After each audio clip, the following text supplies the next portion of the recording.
Ethan Nwaneri blew us all away with another fantastic performance against Preston, 3-0. Arsenal made it quite light work, and we had to bring Dan Potts on, who we were meant to have back a couple of weeks ago till I cancelled. Sorry about that, but we've made it happen. Dan, I always have, look, I'm not trying to blow smoke up, too early into the podcast, but, one of the things I genuinely enjoy about chatting with you about football is I think we don't agree on everything.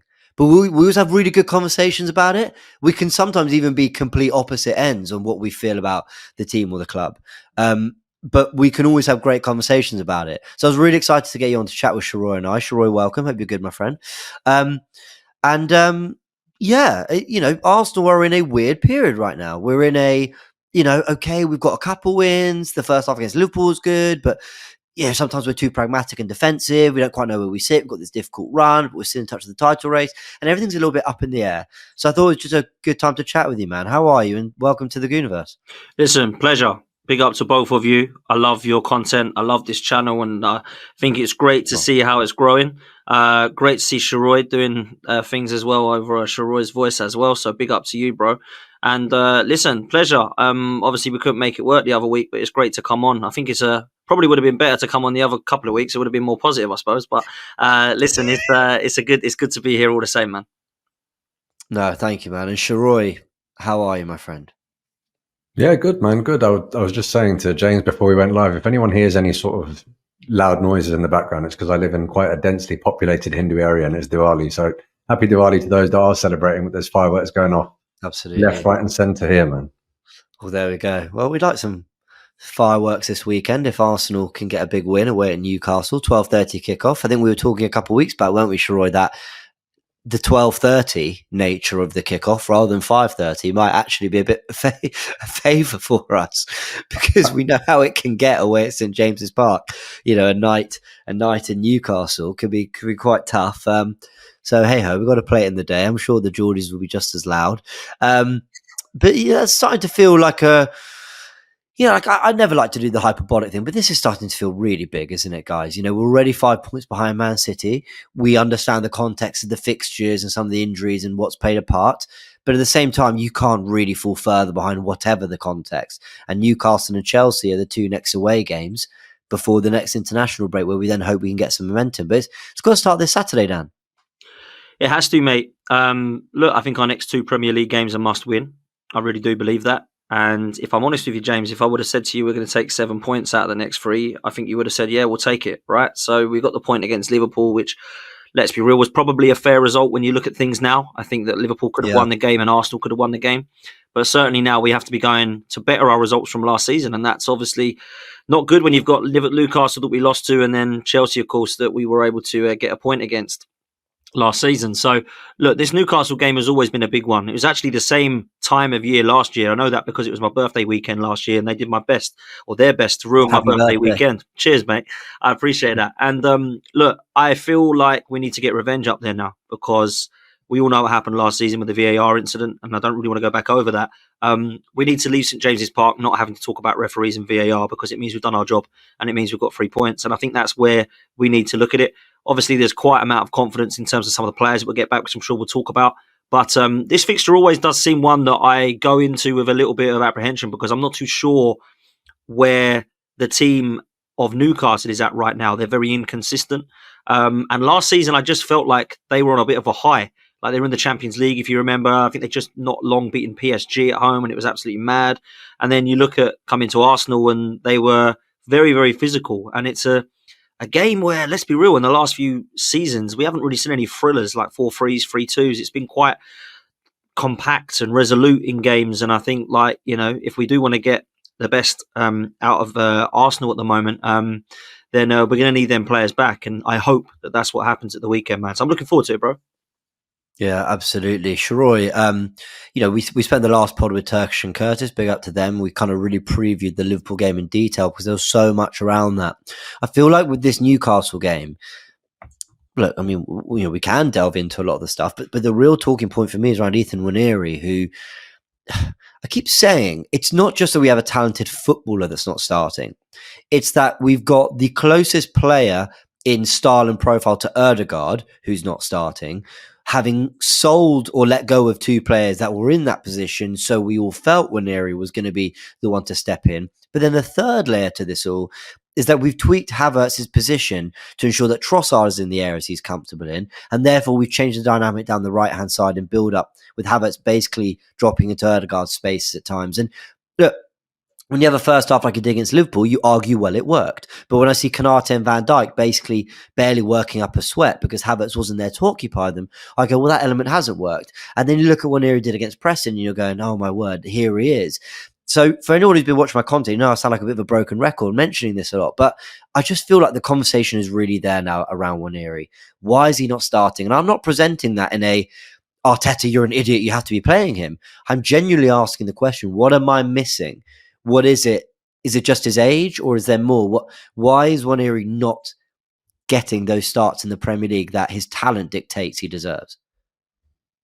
I was listening to Arteta's press conference after the Preston game, and I mean, he smiled every time a question was asked because he very quickly realised that every question was going to be about Ethan. That's generally the way that presser went, right? And one thing that he said that, look, it seems obvious, man, but he said, even though Ethan scores goals like that all the time, and we know he has that quality, he said a couple of things. He said, look, he's still a bit quiet around the boys, which is to be expected because he's very young. And then when talking about whether he is going to be a regular starter or not, he ultimately confesses that he has undeniable talent, but he says we have to build footballers brick by brick. And when you start looking at it, or not that I can look at it through Arteta's eyes because he's infinitely smarter than me, right? But when you start looking at what he wants from certain players, understanding of systems, defensive capability, ability not just to look absolutely blistering going forward and like for Ødegaard going forward, but someone who is potentially going to be in that position to lead the press. Those might have been reasons as to why he was apprehensive. And I do understand, look, I understand those reasons. However, those reasons, no one would really be talking about them if we looked fluid and picked up maximum points in Ødegaard's absence. The reason we're now talking about all of this is, one, Ethan does look brilliant going forward. And I'm sure we can get into the nitty gritty of why he looks so good going forward in a bit. But as you said, we've had to accommodate players outside of their positions. We've lost to Bournemouth. We were in a position where I think we should have got over the line against Liverpool. You know, it took us a while to get into gear against Southampton. And at that point, you start thinking, well, in a game like Newcastle, where hopefully we have players like Gabriel and Saliba back, and we can maybe let Ben White occupy his natural position so the back four looks something like what we're used to. It also looks like the midfield and the front three are going to be pretty much what we're used to. Is it now that much of a risk to just have one player in there that you might want to take a punt on? As with anything in football, it's big risk, big reward. Ideally, you wouldn't be taking that risk. And people might think I'm a mug here, but I'm not kidding. I look at this as a must-win game now. I genuinely do look at this as a must-win game. I think so too. Yeah, and a lot of people say, how can it be must-win in November, you mug? But I'm ultimately deferential to what City and Liverpool historically have achieved. I've seen it year in, year out, when we were a part of it and when we weren't. So the question for Arteta now is, yes, I didn't take that risk against Bournemouth, against Southampton, against Leicester, or even against Liverpool. It now transpires that what I was doing there doesn't get us as close to our best as we could, but do I now take the risk? Yeah. Dan, I mean, for what it's worth, come in whenever you feel, by the way. You know, we're all just sort of chatting quite freely here. But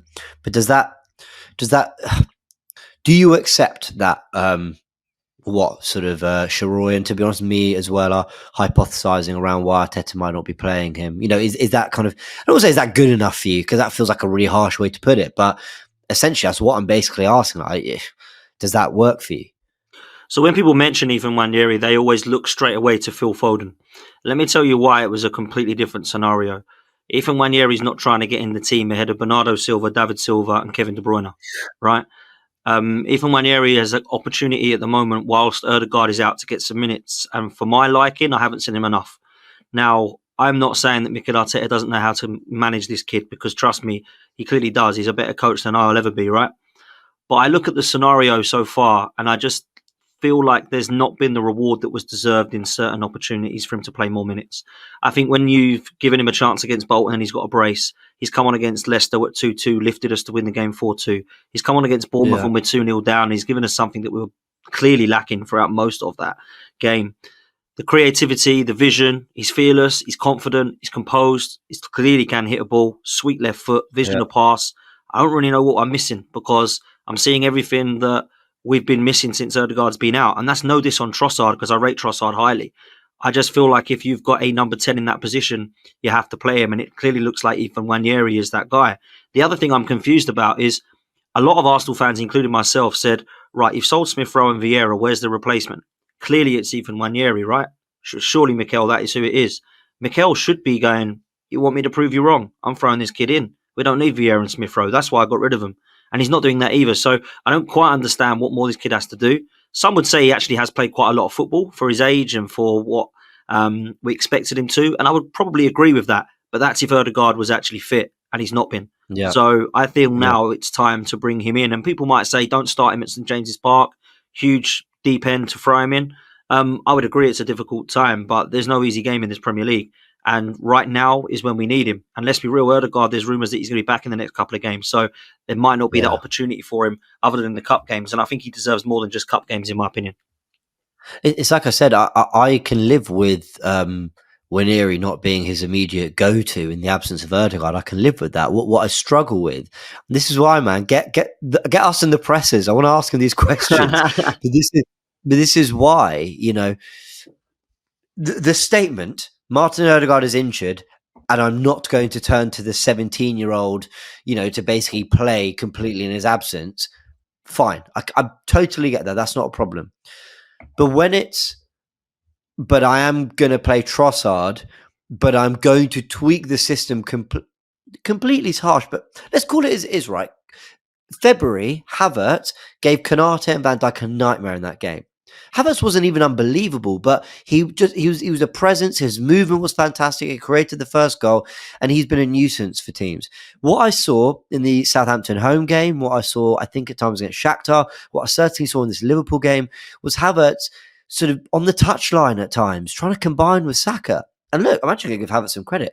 He did it pretty well. Some of the passes he received through the lines, his positioning is good. I can see why Arteta wants to use him there. But then maybe that makes more sense. You've got an informed Jesus who's occupying the strikers, but the centre-back, shall I say. But what I struggle with is, Nwaneri's not ready, fine. But so you have no one in the squad that you felt comfortable to bring in and keep things ticking in the way it has been. Not even just telling Trossard, listen, Trossard, you're going to have to play in Ødegaard's spaces out on the right. That seems really strange to me, guys. And maybe it's the really small details that don't matter. Mikel Arteta might hear this and just go, it doesn't matter. You're all overthinking it. It doesn't matter that much. But it does feel a bit strange to me. I don't know if I'm the only one.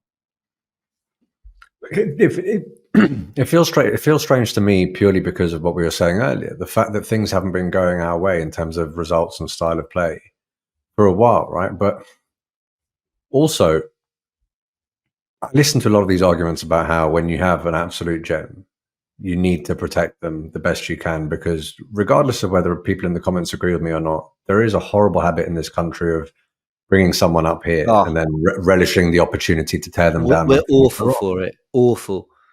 And the manager is, I mean, I understand the fans are the ultimate custodian of the club, but the manager is the custodian of those players, particularly when you're talking about someone who's 17. People throw the number around. What were you guys doing at 17, man? I was sitting there worrying about my AS results, like living at home with my mum. I had no idea what it took to be a man. I had no idea what it took to be physically competitive or just competitive mentally. There's so much that comes with it, right? There's young players and then there's young players. And he is extraordinarily young. And I don't think we place enough credence on that either. This is just me playing devil's advocate to try and look at it in Arteta's eyes. Very good reasons. These are very good reasons. This is the way that I would explain it if I were the manager, right? And if you're sat there saying, I have someone like Leandro Trossard who, let's be honest, up until the point where he did have to regularly start games, we were all saying, I mean, he's a killer. Why doesn't he start games? So the idea that he's now had to start games, we weren't that adversely opposed to it until it started not looking as good as we had anticipated, right? So a lot of people, again, perhaps people should be looking at Leandro Trossard a bit more there, as opposed to looking at Mikel Arteta. Yeah. For me, it's quite reasonable for him to think that guy's an adequate replacement in that position. But I understand what you're saying about also having to move Kai Havertz. Everything you're saying about the Liverpool game, I mean, what did we see the 1 minute that Kai Havertz was central, putting himself about? Well, I mean, the referee blows a whistle for something that isn't a foul, and he causes loads of trouble. It's the one time I saw Konate worked. People can argue about the foul or not. Like, for me, there's barely anything in it. But like, yeah, like that's the one time I saw Konate. Like, I'm being done here. Like, he had a monster game, and it's just moments like that frustrate me. When being a little light on the squad, I can live with if it's a group of players you really trust with. But being light to the point where you are going to tweak things, it feels fairly drastically, by going long ball a lot, by sticking your 6'4" number 9 out on the touchdown at times. That just seems strange to me. And Nwaneri looks ready, but you're right. He's so young. And I just did the AFTV preview today, and when I was pushed on it, so who are you starting, James? We did our 11s. Who do you want to start? I think I said Nwaneri, but like I was really umming because, and it's easy for me with a microphone and no responsibility to go, yeah, start Nwaneri. But for the guy, and I'm finding it difficult to say, yes, fine, I'd start Nwaneri, like, because you still think, and also because Trossard has other qualities that you probably still want on that pitch. But I mean, to round this kind of Nwaneri section off, super talented player. Like, we're bloody excited to have him, aren't we, Dan? He's going to be a special talent, mate. Look, people talk about his age, and I'm cool with that. If you're good enough, you're old enough, right, or young enough in his case. I remember Cesc Fabregas coming in at 17 or 16, in fact.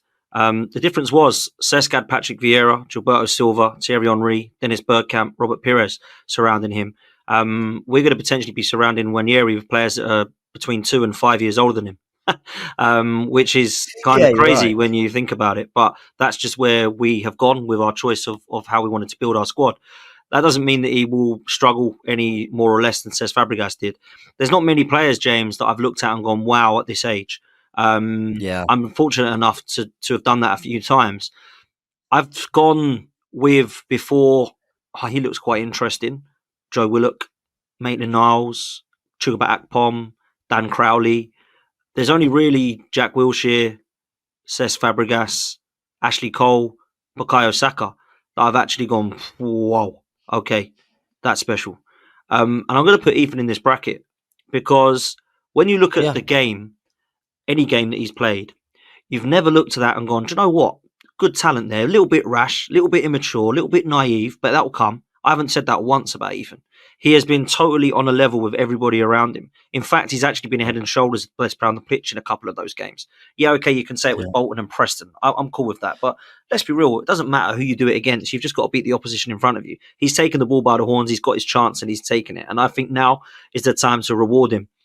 What I will mention to close it off in terms of what you're talking about with players being dragged out and why it would potentially work for him at the moment with Ethan, I just feel like that is just timing because at the moment it's been very hard for us to put 11 of our best players on the pitch.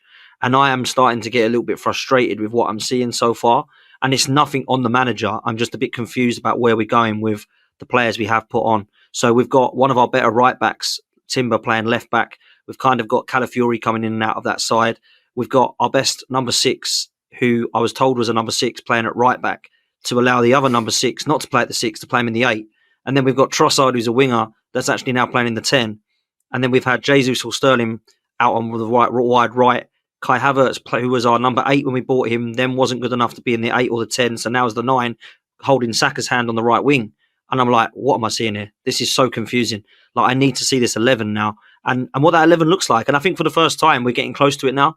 We're starting to see only really Ødegaard, who's hopefully going to be back now. Be interesting to see what midfield trio he goes with. Be interesting to see where the attacking creativity comes and if it does come back when Ødegaard's back into the side.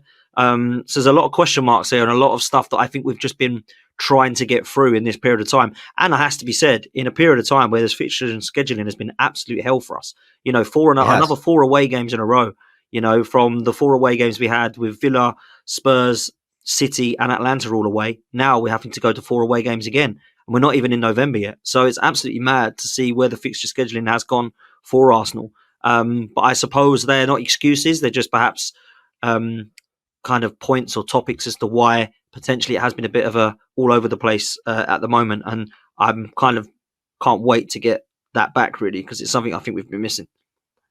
You make a great point, and I mean the bit that really stuck out was, I get it's only Bolton and Preston, and a lot of people say that, right? It's only Bolton and Preston now, but look at it the other way. If I'm Ethan, I'm saying, mate, it was only Bolton and Preston, but with respect, I impacted the game more than Raheem Sterling did.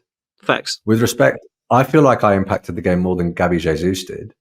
With respect, last night, I think I impacted the game more than Martinelli did. So what more do I need to do here? You know, and that whole it's only Preston thing goes both ways, because if you're going to use that as the metric, then look at the people that start week in, week out against the teams that aren't Bolton and Preston. That's the thing. And if I'm Ethan, or if I'm his agent, that's what I'm saying. Yeah, that's why.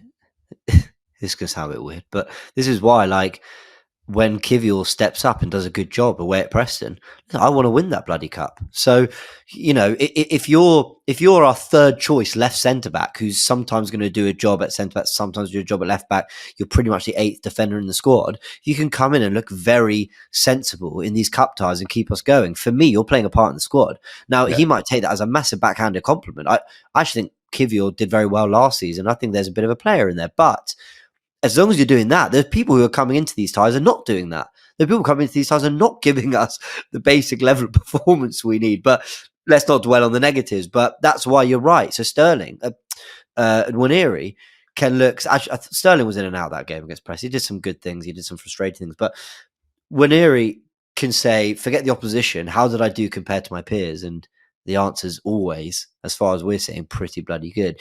So I think I don't think as well, James. The confidence and the fearless of him is quite remarkable. And I put Lewis Kelly into that bracket as well, because I think on the ball, Lewis Kelly looks very, very confident. And I remember we were coming out the back end of COVID, so it was about 3 years ago now. And there's kind of a link that I've got within the youth academy, and he said, look, we've got 3 players that look absolutely fantastic. They're only 13 and 14 years old. 2 of them are 14, one of them's 13. And I thought, wow, that's young. And he said, trust me, they're all going to be ballers. And that was Chido Obi-Martin, Ethan Nwaneri, and Lewis Skelly. All 3 of them. That's a hat. And that was 3 years ago. Or 4 years ago, whatever it was, 3 years ago. So look, I guess all 3 of them are going to make it at some form of level in the Premier League or at footballing level, right? So we'll see how interested to see how Chido gets on. I know he scored a hat-trick inside 20 minutes of his debut of the under-18s for Man United, which was great to see. Eye roll. And then Ethan and Lewis Skelly have obviously been performing for us. So interesting to see where they can go potentially, because you normally get one every decade. I've always said you get one player every 10 years. We were quite fortunate in the 80s to get like Rocky and Michael Thomas come through with Paul Merson and Kevin Campbell and obviously the likes of Tony Adams. But it really was a full decade then, and before we started to see Ashley Cole, and then the next one was Jack Wilshere, and then 10 years later we're talking about Bukayo Saka. If we can get a couple of them come through in the 2000s to 2020s, it's like, wow, the youth academy really is doing its business. So yeah, it's great to see. Yeah, I agree. Well done to Per Saka on that for it. Yeah. You touched on something else there, Dan, that I'm really glad you said, right, which is it's never. I hate when people confuse explanation for excuses. I get it. It can sound like you're making excuses, but I can demand a certain level of performance from Arsenal whilst also explaining why things are looking a bit harder for us. And you're so right about we haven't really been able to go with our best team or what we think Arteta's plan for this team was this season. The Ødegaard injury really disrupted that. We missed Mourinho for some key away games because of his shoulder injury. I still, to this day, think the Trossard and Rice red cards are ridiculous, but everyone can debate that. But I don't think we're going to see that at all season. That cost us 2 games from those 2. One of them was the North London derby. Of course, Calafiori's been in and out with injuries. The Saliba red was a red. Can't really blame Ben White's had problems. Timber obviously still in and out. So we've had kind of and Saka. I mean, how can I forget? Saka has missed games, right? So we've had this situation where it feels like we've always kind of put a makeshift position or a slight tweak there or something that hasn't felt like what the long-term plan was. It was a plaster over a crack. I'm really glad you mentioned A, that context, but B, actually what a really tricky run of games we've had.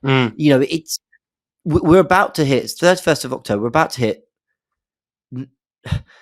Newcastle into Chelsea away, having played PSG at home, Liverpool at home, City away, Tottenham away, Villa away. Atalanta sure away. there's one more. Atalanta away. Those are 9. Even Brighton at home isn't the easiest game. I mean, no, you're right, but that's 9. If we're ranking fixtures out of 10 for like how big they are in the season, how difficult they are, I'm giving them all 8 out of 10 or more. There's only really, if you think about it, there's only really Anfield left, and Old Trafford now. Ten Hag's gone. That's going to be a different game. So you're only really looking at 2 more games away. I'm not saying the others were going to waltz, by the way, but obviously in terms of the mentality of going to those fixtures, once you get St James Park and there's Stamford Bridge out of the way, you're like, wow, we've actually gone to majority of the top 6 away from home already. That's 2 games in the remaining 27. I don't know how I did that with my. There we go. That's a new one. Brilliant. Apparently, if you do that, okay. Oh wow, there we go. Fine. So yeah, that's you just mentioned Old Trafford and Anfield, and that's meaning no disrespect, absolutely, to all the other clubs, but you're spot on. Of the 2 that you kind of look at as every season, whatever form they're in, that's a nasty place to go, right? Those are 2 in our remaining 27 games. Like, this has been a monster start to the season. And I get why there's so much pressure on Newcastle. I agree. I think it is a must win because the Bournemouth game was a disappointment, because the Brighton draw was a disappointment. But we've got, if we do win these next 2 games, the momentum we could build, like, I feel like returning Erdegaard, the potential fixtures, Nwaneri growing into this a little bit more. And I just hope, and I know people think I'm pro-delusional for this, but I hope that Raheem Sterling can get to grips with what this team's about and what his part to play is. I hope Calafiori and Timber can stay fit. This team, I feel, can still go up levels. Rice, Partey, Mourinho battling it out. And then I'll start to get really excited, but it's got to start with a win at Newcastle. Yeah, not only could it go up levels, but it has to go up levels. I think the logic... Yeah. The logic that you're both applying as to the tough away fixtures mostly being out of the way, that logic holds weight up until the point where you do drop points to a Bournemouth away. Because then it becomes redundant looking at the bigger teams or the tougher games if you're not winning the ones that you're meant to win. And had we won that game, the table looks a lot better for us. And had we won that game, no one would have been going into the Liverpool game as nervy as they were. Who knows? Maybe the approach of the team would have been different had they won that game. One result, as much as people say it's only one result, brush it off, it can have really, really concerning connotations for a fan base and for a team, right? And in that same vein, beating Newcastle away and beating Chelsea away works absolute wonders for all the reasons that you said, James. My concern here is, well, it's not really a concern. My hope here is, I'm looking at what we're saying about injuries in our squad. Manchester City squad right now looks decimated. I know they've still got outrageous amounts of quality there, but it looks absolutely decimated to the extent that Pep isn't making snide remarks in his presser saying tomorrow's training is Haaland and 2 goalkeepers, bro. You know, that isn't something. Did you hear what he said? It felt like a bit of a disappointment in certain players, because he said, I'm paraphrasing, he said something along the lines of, those who are here and they're playing with problems or whatever, I won't forget it. Like, he's basically saying, like, not everyone here is feeling great, you know, but there are some who are willing to get themselves on that pitch. That's how it felt to me anyway. What is frustrating sorry, go on, Shroy. No, I was just going to say, our squad's been there too. How many times has Mikel Arteta publicly come out and said Ben White is playing through ridiculous amounts of pain? In fact, I think it was the Newcastle away game that we lost when we were trying to get top 4, where Ben White, basically after the event, we find out that Ben White shouldn't be playing. That's where squads are sometimes. We didn't think it would happen to City, but it has. It's happened to us. Liverpool's squad, however, look, they didn't strengthen in the summer. They bought, a goalkeeper for the year after and Chiesa. I think those were their only 2 signings. Their squad, bar Jota and Alisson, it's remained intact. How long can that go on for? People are going to have that sort of patch. It just so happened that what exacerbated it for us is that patch has coincided with what we think is probably the toughest run of the season. And when you look at it in that sense, I know it's cliche, but you'd like to think that things can only get better. Yeah, you hope so. This run of games, guys, let's try put some definitive statements to it, which everyone can say is a bit too far and too much, but let's do it. I'm going to come out with my opinion first. I think if we want to win the league, we have to win these next 2 games against Newcastle and Chelsea. That's not me saying we can't win the league. I won't stop believing or have faith and take a game, but whatever. Cool. But I think if we want to consider ourselves genuine fighters for this, winning at Newcastle and Chelsea, having drawn with Liverpool, who were top of the table when we played them, I actually think you can come out of that with a lot of credit, and then you can start to build, hopefully, momentum and begin the chase. I think if you lose or draw one of them and find yourself likely 7 points behind City. Okay, actually, let me rephrase and put it this way.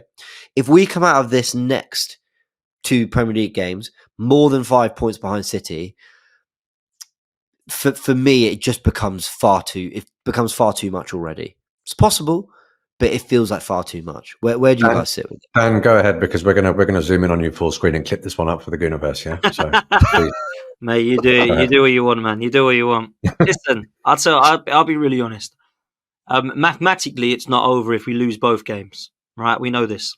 But momentum, confidence, and how much of a task that we're giving ourselves, I think people would probably admit that, yeah, it's probably not going to happen, right? I think we can win both games. I'll say that now. I think we're better. I think our squad's better. I think the way that we can play on our day is better than both Chelsea and Newcastle. I had a bit of a chat with the guys on my channel the other day, and it was actually a gal come out with something, and I just thought it was madness what he said. But actually, I looked at him and thought, actually, he's not wrong. If we drop 10 to 12 more points throughout this season, we'd still finish on 93, 95 points if we win the rest of the games. So that actually puts into perspective about how much room for error there still actually is. Because if we win every single game, we finish on 105 points. That's not going to happen, right? So there is actually room for error still between all 3 clubs. It's not about the points at the moment in my head, though. It's about the momentums of the games and the period of fixtures and what knock-on effect that would have to go, right, you couldn't beat Bournemouth, you couldn't beat Liverpool, you couldn't beat Chelsea, you couldn't beat Newcastle. When are you going to win a game? And when it starts to get weeks before you start to actually pick up that last 3 points, it starts to get harder and harder. I also think throw into the mix that we've got Inter Milan away in between Chelsea and Newcastle. That doesn't help things at all. So, look, I had a prediction with myself and Lee Judges talking about what we'd do in the next 4 games. I said we beat Preston and we'd beat Newcastle, and I actually predicted that we'd draw against Inter Milan and Chelsea. And I hope I'm wrong. I hope we win them all. I just can't get away from the realistic opportunity that we might drop points in the next 2 games, and I don't know what one it will be. I just think that it's going to be a massive ask to be expected to win 4 times away from home and travel like that with a squad that, let's be real, has still got a few injury problems. So let's see where we're at. Well, and I really hate to say this, right, because obviously it's about doing your job too, but my thing is about how difficult our games are compared to Liverpool and City. City, the context, I think, are Brighton away and then Bournemouth away. I'm just looking at Liverpool now. So Liverpool have Brighton at home, so City must have Bournemouth away, then Brighton away. Liverpool have Brighton at home and then Villa at home. If I'm looking at maybe Villa at Anfield, I think Liverpool win, but, Emery and Villa could do something. If Villa can do us a favour and maybe Brighton against City can do us a favour, then suddenly drawing one of those games becomes that touch more acceptable because, you're still in the pack at the end of it. Now, that's not me going, oh, well, drawing's fine then, because, again, you're right. It's about momentum.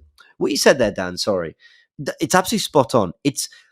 Gal makes a great point there. There's still 10 more points across the season we can drop. When you look at the fixtures we've got, you look at a lot of those games and think, well, I don't see how that's particularly acceptable. So the standards are there. We can still get to that 90 and all that. But you're so right that it's about momentum. If we draw these next 2 games against Chelsea, Newcastle, on its own, in isolation, drawing to Liverpool, drawing to Newcastle away, drawing to Chelsea away, those are not innately bad results. But in the context of it, you haven't won a Premier League game since Southampton, which was early October. And then you're coming back early October, I think. Very early October, I think. And then you're going all the way to, after the international break in mid-November, when you're hoping for your next 3 points. You're right, it's about momentum. When's the last time I put 3 points on the board in the Premier League? Those kind of things can get into your mind. Next thing, you look at the table, you're behind Villa and Chelsea. That could very easily happen. You're going to the international break 5th. Nothing's done and dusted, but it's just little mental messages, which is why I think this weekend's huge. Go on, Shura. Context is massive. For context, we've just sat here, game week 9, looked at the fixtures of other teams and said maybe one of those teams can do us a favour. Now, being Shame. the harshest possible. Having finished 2 points behind the leaders last year, at no point should you be looking for other teams to be doing you a favour in game week 9, in my opinion. The other point to make is we are 2 points away from Forest in 7th. We're closer to 7th than we are to 2nd and 1st right now. Oh, thanks, Right? Sean. And that is the context. Sorry to be the Grim Reaper here, mate, but that is the context within which we are operating, which is why both of these games are described as must-win games by so many fans. Now, the other reason as to why they're described as must-win games, momentum is one thing, belief is also another very important thing, all right? I think to the extent that belief in the fan base has already started to wane, belief could well and truly be extinguished if we don't win both of these games, or at least one of them. If we lose one of these games, I think belief will be extinguished, by the way. And that belief will simply turn into hope. Nothing more. When that happens, you do worry that the same hit on belief will happen with the players. That also feeds into momentum. That's for me talking about losing. But now let's talk about winning. You win those two, suddenly the fan base changes, the media narrative changes, the confidence is back in the dressing room. Suddenly you go, as ridiculous as it sounds, I know someone like Turkish will hate me saying it, but there were times last season, particularly on that run after we got back from Dubai, where I honestly believe that the fear we put into some of those opponents meant that we probably won the game before we got out there. That only happens by dismantling opponents and building up that sort of run of results where you create that impression of yourself that you are not going to lose. Manchester City have been so good at that. I'm not being disrespectful when I say this. Manchester City have had at least 3 or maybe even 4 wins this season where I've looked at them and gone, they weren't that good. They won it up here that day. They won it up here that day. You know, the pressure that was put on the opposition because they felt, oh my God, we're not going to get another chance because it's City. They fluffed chances they otherwise would have scored. That is what happens when you win too. Do you know what? You're so right about that as well. And take off the back of what you said, it wasn't long ago, there was Man City, Chelsea, West Ham, Man United fans sitting on my channel going, Arsenal, Villa, City, Spurs, when they lose them, they'll be out the title race already. No one actually said what happens if we win those games. And okay, we didn't win them all, but we actually did, come out of it unscathed fairly. We've got that again, and people are already saying Arsenal will be out the title race if they lose to Chelsea and Newcastle. Nobody ever talks about what happens if they get through that and actually do come through positives. You're right as well, James, in saying that if Brighton and Bournemouth were to do the unthinkable and start taking points off Liverpool and City, wouldn't it be even more frustrating if we weren't able to win that game that they have dropped points to? That would actually be felt like a lost opportunity as well, right? So we have to look at that as well and go, just do our job. And I think lastly as well, these draws, they kill you in title races. Draws kill you in title races. Because if we end up not losing to Newcastle and Chelsea and draw both, I'd rather lose to Newcastle and beat Chelsea and get 3 points instead of 2. So that's where you look at it. And you think, although a loss might be quite damaging, the points on the board is what matters, right? Because we're not going to go unbeaten this season. We're not going to get the record for least goals it conceded. So let's just forget about all that, because I saw that being spoken about. I was asked a question, can we go unbeaten? Can we get the record? My answer was that should always be the target, right? 100%. You should always try to win every single game and not lose a game. You should always try to get as close to the record if you believe your defence is as stacked as ours was, right? But let's be real, none of them things actually matter. You just want to win that league. I don't really care how many points we get. I don't care how many games we lose or how many games we draw. I just want to win that damn title. And for me, it's about going to every single result at the moment and taking as many points as we can. And Shaw is right. If we're looking at referees and VAR decisions and what did Liverpool do and what did City do at game week 9, something's going wrong at Arsenal. We need to just win our games, man. We need to. Yeah. And it starts, like I said, this run of games before the international break. Newcastle away, Inter away, Chelsea away. All starts this weekend. You can catch Shroy's thoughts every Monday.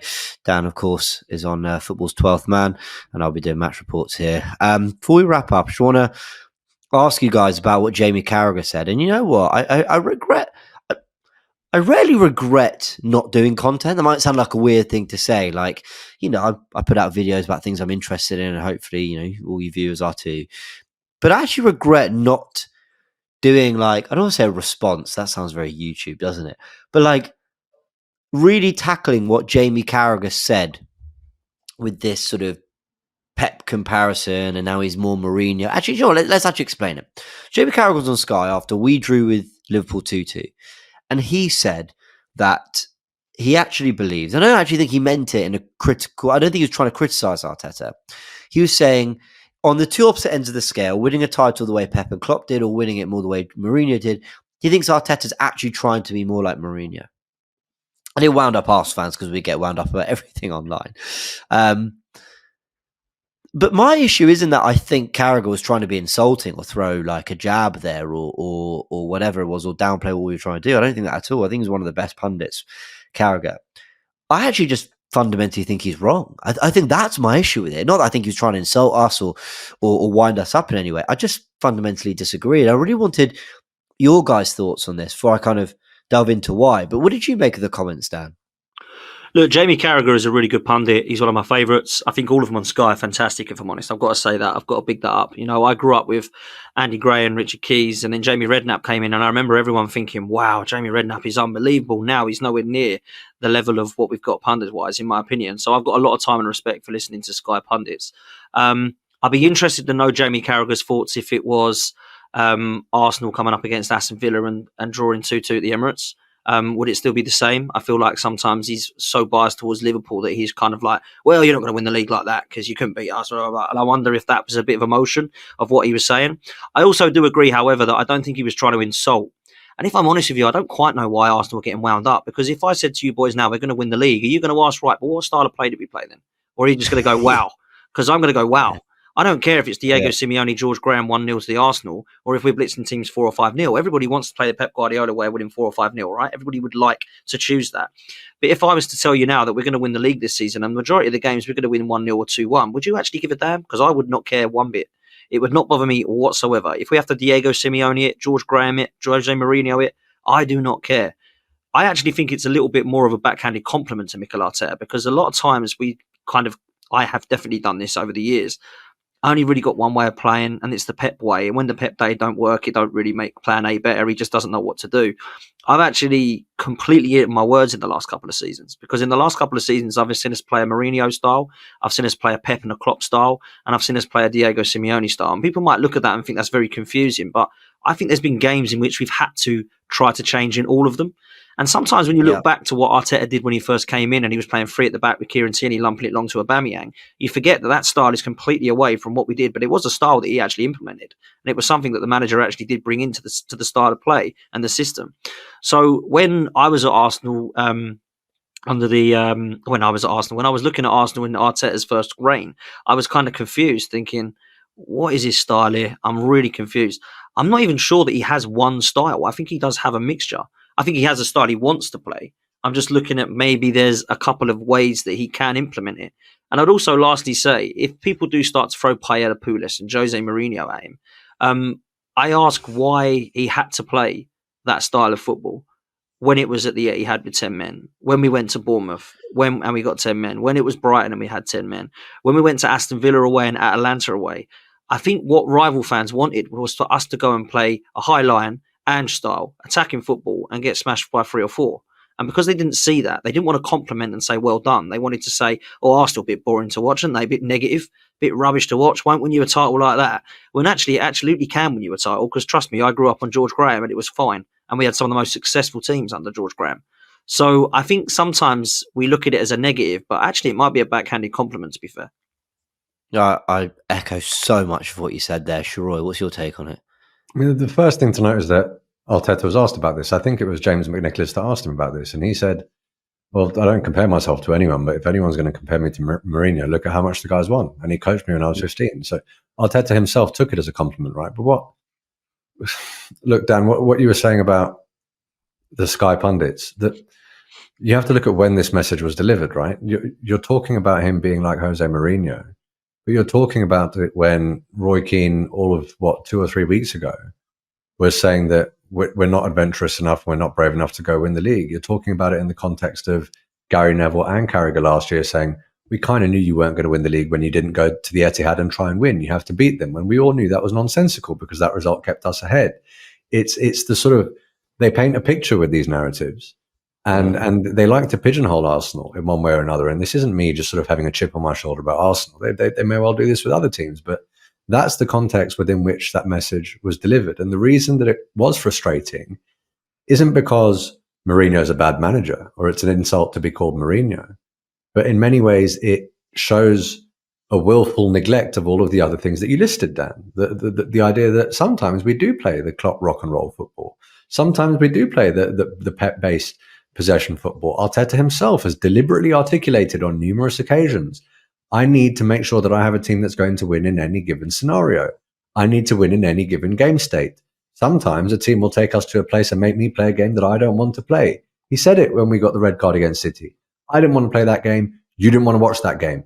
He's not sitting there as if that's not only just his plan A, but his only plan. And when people call you Pulis and when people call you Mourinho, regardless of what you think about these managers, they are saying it with a level of loaded intent. And that loaded intent was clear for me. So the reason I wasn't frustrated is because I don't get frustrated when it comes to other people's opinions about my football team, right? I mean, it is what it is. You're entitled to your opinion. I have mine. But it is absolutely an almost deliberate attempt at creating a relatively false narrative in a situation where for the vast majority of the games this season where we have done that, I firmly believe that we've had no option. And had we not done that, we would have either lost when we drew or we would have either drawn when we won. There was one game where I thought, Mikel, this is far too negative, and that was Bournemouth away. Fact. That was the one game where I really thought, from starting Mourinho in the 10 to taking off Sterling, who looked our best attacker, to then basically not really laying a glove on Bournemouth at all, except for one error they made. That was when I looked at Mikel and went, I think you got this one wrong, mate. What I think winds me up is Arsenal in their last two title races have had no shortage of goals. we outscored the Invincibles, then we outscored ourselves again, as far as I'm aware. I forgot the numbers right. And where I think you are right, Sharoy, is that there is for me a shifting of the goalposts when we talk about Arsenal, we analyse Arsenal and Arteta in the mainstream. When Arsenal didn't win at the Etihad twice, a lot of people asked, well, why was there not more intent? To the point where even with 10 men, Roy Keane couldn't fathom why we didn't just leave Havertz up front to throw something at City. What? Because one man, Kai Havertz, is going to chest the ball down, spin John Stones, run past two players and dink it in the top corner. I don't really know what you're expecting. So what annoys me is where were the questions? I think Rory Talks Football made a great point about this. Where were the questions of Liverpool for not having more of a go at our decimated back four on Sunday? Where were those questions? It's Slot's first season. You can't expect them to do that. You can't expect them to do that with Mohamed Salah on the pitch, with one of the most expensive strikers on the pitch, with Luis Diaz on the pitch, with the generational Trent Alexander-Arnold, with McAllister, the coup of the season, with Gravenberch and everyone's combined 11, with Van Dijk, one of the greatest defenders in the world. You can't expect them to do that. Absolutely not. Exactly my point. And can I say, I actually don't I don't think if I'm trying to judge Liverpool's approach unbiasedly, I don't think they played well on the day, but I don't think they should be in for major criticism for not having a massive go, because anyone who watched that game knows that while Arsenal still had a bit of a tepid second half, and that's putting it kindly, we were still dangerous and capable of doing something. So Liverpool were probably just as worried about losing the game as they were excited to win it. So I don't criticize Liverpool, but how have we been criticised for going three Premier League games in a row unbeaten against City, where, at the Etihad, we've basically kind of had the better of them tactically. And then just to go back to what Dan was saying, and this whole Pep Mourinho thing, there's no doubt there's certain principles of Pep's that Arteta has adopted. But he's also been more innovative than people have given him credit for. The whole centre-backs at fullback thing, Pep won the treble doing that. But people forget that Arteta did it first with White and Tomiyasu. He put White and Tomiyasu at fullback, and basically said, I want two 6'2" players who are predominantly centre-backs for their, country or wherever they were before. And I need them playing there because that's my system. And then he moved away, Pep, from Cancelo, and who else did they have? I can't remember, but Cancelo was kind of the main one. He was a high volume chance creator. They moved on from him to get the likes of Ake, and then they signed Gvardiol. I don't think Guardiola's then innovated another way himself. But I do feel like with Arteta, he's done things his own way as well that aren't going to ever be called an Arteta way. They're going to be people are going to try and explain it as that way or this way. Now, when it comes to sort of parking the bus and being quite deep, you're right. There's explanation. Brighton are a good attacking side. The Bournemouth one I can't really explain. But we still fashioned good chances against Brighton. Man City, that second half, we had a lead to protect. From what I saw that first half against City, we were fantastic on the ball. We tried to take the game to them. Then I look at the first half against Liverpool. We were on the front foot. We looked the more likely to score, and add to our second, maybe get a third and keep playing. We looked brilliant. What changed the game state? Two very physically imposing profiles in Timber and Gabriel came off. So we couldn't have that same man-to-man game we had before. Therefore, we had to protect Kivor and Lewis Skelly a bit more. I feel that's just Arteta playing percentages. So I'm not saying that Arteta doesn't want to every now and again revert to something a bit more pragmatic. He won the FA Cup doing that, may I say. But this idea that he's going to try and win it the Mourinho way. Mourinho's side still scored goals, but also the assumptions are being made off things that have clear evidence behind why he's doing it. Sorry for that rant. I just it's felt not a it rant. was... It's absolutely spot on, and I'll tell you why it's not a rant. It's just factual. Look, if we win the league, are we supposed to now do it the Pep way, the Klopp way, the Wenger way, the Sir Alex Ferguson way? Why can it not be a Conte or a Mourinho way? Who cares? I did not look at those Conte or Mourinho sides and go, no respect for them. They won it playing a different way of football to Sir Alex Ferguson. And just lastly, on the Etihad situation, I've sent you something, James, which I'm more than happy to put up on screen. But I just saw, we'll get up on screen now. I do not understand for the life of me why we took so much stick at the Etihad. I can understand perhaps against Bournemouth, like you mentioned, James. I totally agree with it. The last time top 4 sides in the top 6 went to the Etihad and went down to 10 men, these were the results. Manchester City beat Chelsea 6-0 when Chelsea went down to 10 men because they went for it. Liverpool got a man sent off and went for it. The score was Man City 5, Liverpool 0. Spurs did exactly the same thing, went their one way of football. We're down to 10, but we'll give it a go at the Etihad. They lost 3-0. And Manchester United went down to 10 men and lost 4-1 at the Etihad. And we're the ones that are getting the criticism for drawing in the last second of the game, 2-2, went down to 10 men, trying to hold on to a 2-1 lead. Of course, everybody wanted us to go for it because we would have lost 6-2, like these clubs did. Of course. So I just don't get that. I just find it mad.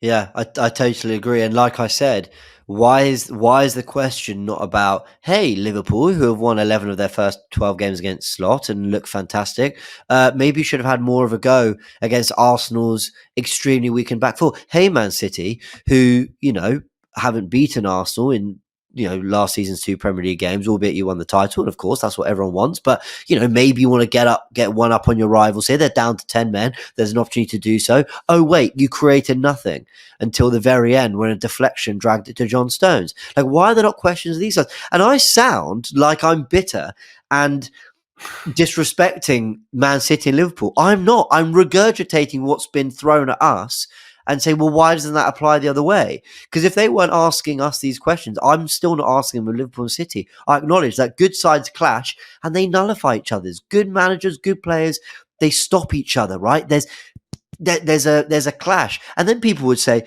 but Liverpool would have a go against City. And those games ended 2-2. Like, they didn't get any more or any less out of it.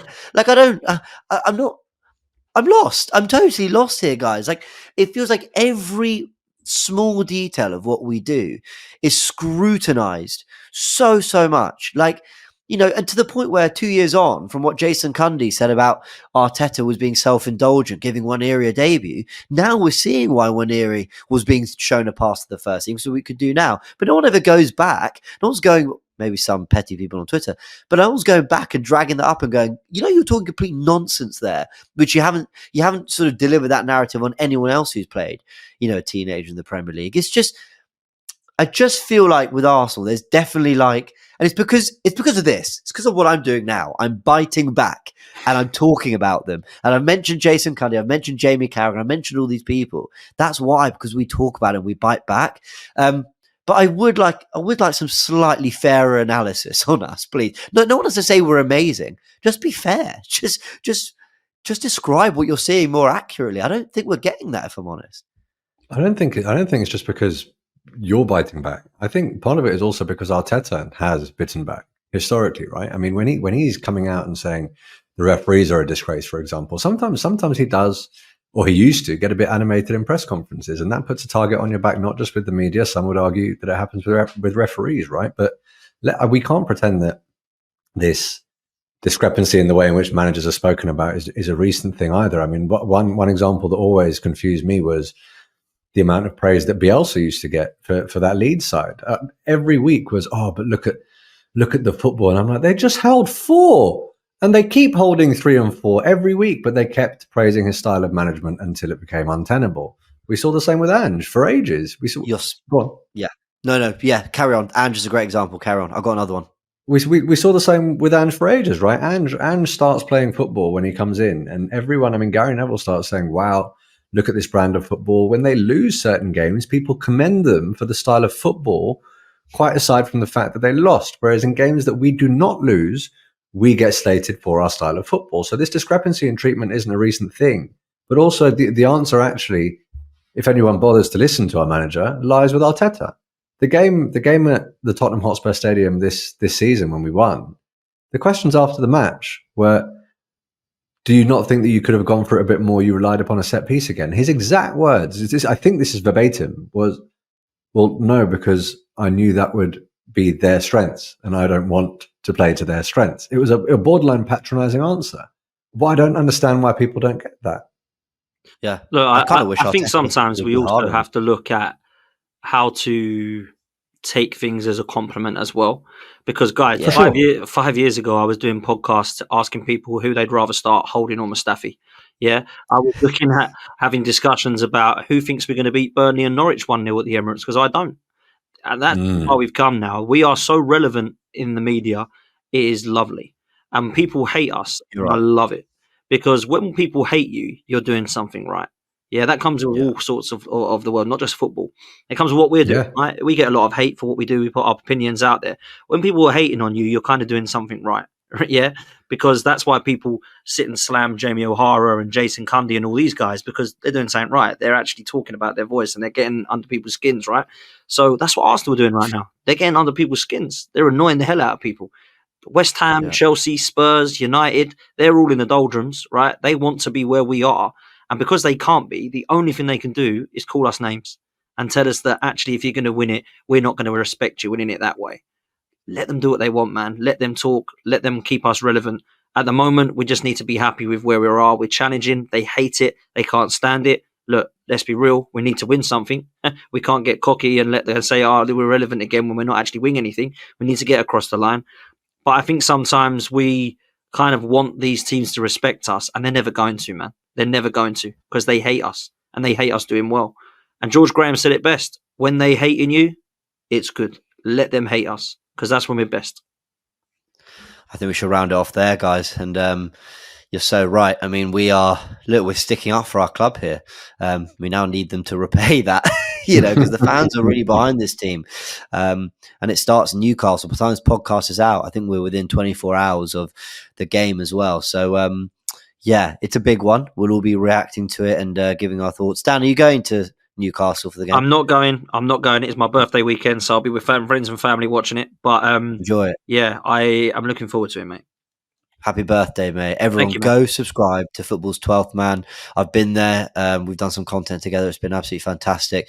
And it's not just Arsenal content, guys. This is one of those few times where I can tell you that Dan, and you'll all know it anyway, but he's off doing fantastic content. Yes, discussing Arsenal. Yes, talking one-to-one with Gooners. Yes, running panel shows talking about Arsenal, but talking about the big six clubs, Europe, and everything else in the Premier League. I love getting perspectives on the other clubs and how they're doing, and Dan is bringing that on Football's 12th Man. So go have a little look at that channel, which you'll all, I'm sure, like I said, be subscribed to anyway. But if you're not, and if you are hearing it for the first time, go have a little look at Football's 12th Man. And Sharoy, of course, with Sharoy's voice. Absolute pleasure to have you both on, guys. You've been fantastic.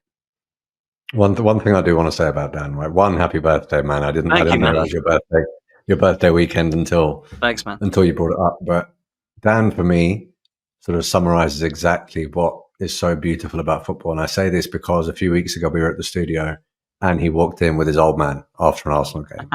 And seeing both of them together and hearing about how long they've been going to games together and seeing the look on his old man's face when he got to see the studio and the passion with which he spoke about football, that to me is exactly what Arsenal has done for so many people and football has done for so many people. So Totally. that's a long way of me saying he's a proper man and he's a proper football fan, and I love it. Love, man. Yeah, Love. I Listen, resonate. man. Absolute pleasure speaking to you two people I love and love listening to as well, man. So big up to both of you for what you're doing. Sharoy for your channel, and James. I mean, I love seeing the growth and how much I actually love watching this podcast, man. I love watching this channel. Awesome. And you're so great at what you do, both of you, man. And it's been a pleasure, man. It really has. Thank you. That's really kind words, man. Thank you so much. Like I said, everyone, go subscribe to these two amazing channels. There will be a match report post Newcastle, of course. I'll also be on the watch along. If you want my live reaction to everything on AFTV, I'll be there too. And yeah, that's pretty much it, everyone. Like I said, or like Dan actually said brilliantly, if they're hating, you're doing something good. Let's hope that we're giving people good reasons to hate us by 2:30 on Saturday. We can all enjoy our weekend. And then I'm actually in Milan as well for Inter Arsenal. So I'll try and bring you a little something from the San Siro. My cousins, I'm going with them. Looking forward to that. Yeah, I've always wanted that Inter Arsenal tie. I finally got it. So I'm looking forward to that. Everyone, big thanks again. See you all very soon. Really hope you've enjoyed another episode of the Goonerverse podcast with Arsenal fans from around the Arsenal world giving their amazing thoughts. A big thanks to our guest today. If you do want to follow this podcast on the go, you can. It's available on podcast platforms as well. Join us next week where we'll get more Arsenal fans to talk all things Arsenal. A big thank you again.